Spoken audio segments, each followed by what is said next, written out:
अस्सलाम वालेकुम, क्या हाल है वे? ठीक है तबीयत से ठीक। मैं अताउल्ला दूसरे पे यूट्यूब चैनल अताउल्ला शाह। अज जड़ा ना अज इतनी एक हसन को कावड़ चढ़ी खड़ी है कि डाडी डंड के सोटे चाहते आए खड़े आदे। आज जड़ा ना जवल कीड़ा रासी जवल आदे मैं रासा मैं कि क्या वजह इतनी, यानी कि कावड़ क्या वजह है आदे। अज कीड़ा नहीं मरदा कपाह दा, तो वो कपाह दा कीड़ा ही मारना है। मैं कि यार इतनी एक कावड़ ना कर, अच्छी गाल कहनी आती। आदे नहीं स्प्रे करते ना थके खड़े हैं तो कपाह का कीड़ा नहीं मरदा। डंडके सोटे चाहते आए खड़े कपाह का कीड़ा मारने वास्ते। मैं तो चेक करवाना ये हसन शाह सोटा एडा लंबा चाहते आए खड़े बांस काका चाहते आए खड़े। खैर है जरा और सारे इधर मुंह घुमाओ ना। अच्छा तुसा जो आखे कीड़ा मारना है। कीड़े नाल मरदा सी। अच्छा कीड़े मरसी तुसा सोना आईडे और मुकरा है। ओए कीड़े मारन दा इरादा बड़ी। तुसा कीड़ा मारना है, कहंदा कीड़ा मारना है बनवाना दा। अच्छा सुन कि देवे वो आदे बनवाना दा कीड़ा मारना है। ये हुण छोटे डंड के चाहते हैं, वो बांस चाहते हैं खड़े। तले लोहे दी डू नाला आईयां पईयां बारिश आई है ना, तो गर्मी शर्मी जो पौंदी रहेगी स्प्रे वगैरह की। लेकिन रस्ते है का ना रस्ते, यानी कि आखण का मकसद है कपाह दे रस्ते बनावने। वो रस्ते बने दे से उनके तो बाद आज 31 तरीक थी गई। अल्लाह खैर करे 31 तई मौसम दस गया। हुण अगन का तो पता क्या नहीं, फिलहाल देखो अल्लाह पाक क्या करो है।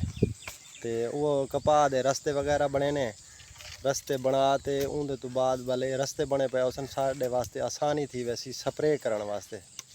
तो ई परेशानी करना थी सी वनवाड़ होने वड्डे टैंकी बंदा चाहते वैंदा तो मसला बन वैंदा ही वजह तो बे रस्ते बने ने। चलो करो अल्लाह दा आसरा करो, बिस्मिल्लाह पढ़ो चो बांस कहना सही होती सी धोपे ना ही वजह तो ये सही नहीं हुई, यानी कि यो थी ना पिया मैं, यानी कि इन्हों को नालियां गिनते ने ना कपाह दियाँ। तो वाल उनके तो बाद बने ने रस्ते। यार इवें करो ना ज़्यादा नहीं 7 यानी कि नालियां तो बनावने। ओके हो गया। हाँ ये हुण सारी कपाह का हाल डाढ़ा बुरा थिया पिए क्यों इतों 7 नालियां गिना सारी कपाह का हाल बुरा ही थिया पिए। चल यार गिन यार तुसा तो छोटे चाहते मतलब यार ये 7 नालियां गिनी सन ना।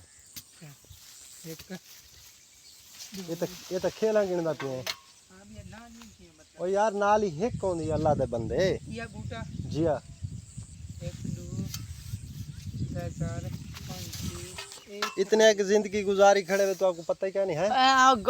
हेक और पतरा ये डू नालियां ये थी गया डू 4 डू 6 ते को 7। हाँ छोटा बनदा भी लिया 7 नालियां तो ठीक है यार, वाल आसानी थी वने ना स्प्रे करने वास्ते आसानी होवे ना। तक बेड दे उत्ते कटना है तो खेल दे विच निकलदा भी 7वीं दा। तू ही करना 8 यो कर लेना बेड दे उत्ते कर ले कोई मसला क्या नहीं। हाँ वो कहते भाई ये तो 7 यानी कि ना भाई ये बनता है। मैं को यार ही मैंने टेंशन दे खड़े कि करो अगे, यानी कि ना बनवाने फल कै नहीं कपाह बिल्कुल फल कै नहीं। तो परेशानी को यानी कि ना कितने एक मच्छर है तकरीबन साकू स्प्रे की को अज 7वीं नहीं मारे 7 दिन थी गए स्प्रे की थी से। लेकिन वाली कपाह दे विच उवें बीमारी खड़ी है, उवें बीमारी खड़ी है। ये हुण मेरे वास्ते खड़ा दी ने भी तू पकड़ ते भाई जाना ना चाओ वाल सीड़ा। मैं कि चलो वो टेंशन कहनी तुसा ये चाओ नाल दे नाल ये इंदे आले बनाई आओ ना इस अपने इथों करो रास्ता बनाओ ना यार। मैं यार ये रास्ता बनता भी लिए बन गया ना सौखा थी वैसी बंदा, यानी कि ना स्प्रे करने वास्ते सौखा थी वैसी। ई वाल जाना ना रस्ते ना बने हो तो बंदे को परेशानी बन पैंदी है ना।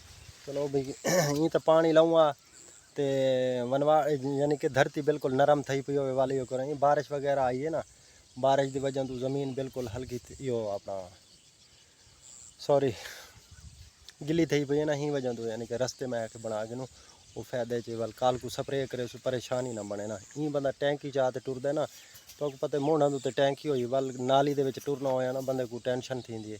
चलो ये रस्ते बन वैसे ना परेशानी कहना उसी ही वजह तो भाई चलो भाई कोई गाल नहीं बना लो वो अच्छी गाल है। अज ना डेही भी बड़ा तिखा है लेकिन सूरज देर बंदा ही दे दे तो अखा नुटीनियन। मैं तो हवा अज मौसम बिल्कुल क्लियर है साढ़े को तो मौसम क्लियर है।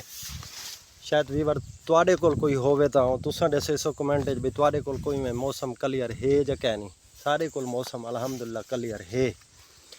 क्यों आज 31 तरीक थी गई ना, क्यों 31 तरीक ताईं साकू भी दसां ने भी मौसम के बारे भी 31 ताईं यानी कि ना बारिश वगैरह रासी हाली भी मैं तो दिखावा इहदे विच खेलां दे विच बिल्कुल पानी खड़ा है। ये खेलां दे विच पानी है, ये का पानी खड़ा है। वनवाणा दी हालत तो को नज़र आंदी पई उसी बिल्कुल क्या नहीं यानी कि ना फल है किश का ना वनवाड़ बिल्कुल खाली थे खड़े। अल्लाह दे अगू दुआ मंगदे बस हाली भी तकरीबन अच्छा निवेन है। असां ये दुआ मंगदे खड़े भी चलो हाली बिया ना तो एक तकरीबन महीना डेढ़ पिए महीने डेढ़ दे विच अल्लाह पाक यानी कि कोई रंग ला देवे फल फुल ला देवे तो कोई मसला क्या नहीं। चलो एक महीने दे विच जेहड़ी सारी मेहनत है असां ओ तो कर लऊं ना ही वजह तो शाबाश बे शाबाश।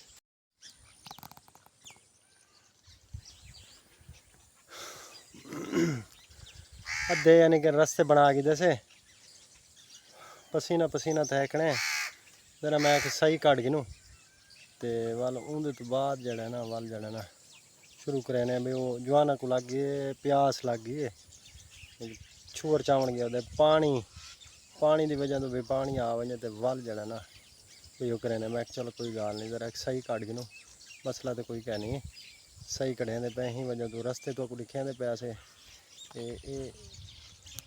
काफ़ी यानी कि रस्ते कट गए से कपाह लेकिन हाल कह नहीं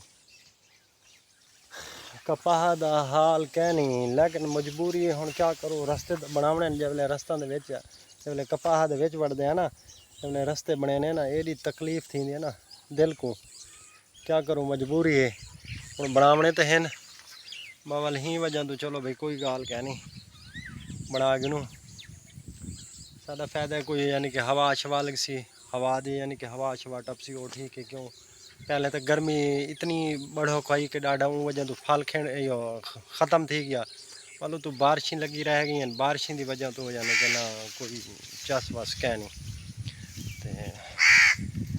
होंदा तो यो है ना साड़ा यानी कि वाही का जरिया ही होया चलो भाई वाही का यो कर लिया तो ही वजह तो भाई चलो कोई गल नहीं जवान डिठे वे परेशान थी तो झिक्का मुँह करते खड़ो तो क्या अं टेंशन खेलते भाई वनवाणा की वजह तो मैं क्या अल्लाह बारे से कोई गल नहीं अल्लाह पाक कि बही जा तू सी कहीं बही जा तू परेशान नहीं थी होना टेंशन नहीं गिनी जो करनी है अल्लाह ही करनी है जेड़ा अपने नसीब का इंसान है अपना सॉरी जो अल्लाह पाक अपने नसीब लिखा है ना आपको वही मिल सी ना ज़्यादा मिलता रिज़्क ना थोड़ा मिलता यार।